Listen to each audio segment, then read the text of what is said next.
Elon মাস্কের স্টারলিংকের internet খুব দ্রুতই বাংলাদেশে আসতে যাইতেছে। স্টারলিংকের যেই বস ইলন মাস্কের সাথে ডক্টর মোহাম্মদ ইউনুসের অলরেডি আলোচনা হয়েছে। ইতোমধ্যেই কিন্তু তাদের একটা দল বাংলাদেশ ঘুরে গেছে জাস্ট এইটা দেখার জন্য এইটাকে কিভাবে সেট আপ করতে হবে, কিভাবে এটার অবকাঠামোটা বানাইতে হবে, এন্ড কিছু লোকাল ফার্মের সাথে ওদের ডিলও হয়ে গেছে।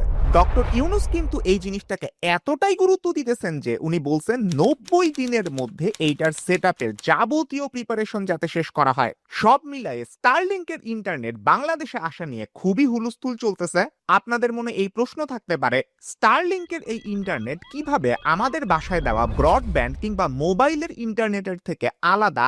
এইটা আসলে আসলেই বাংলাদেশের লাভ হবে নাকি ক্ষতি হবে, এইটার খরচ কিরকম হইতে পারে, এই পুরো ব্যাপারটা নিয়ে আমি আজকের এই ভিডিওতে আলোচনা করব। তো চলুন শুরু করা যাক।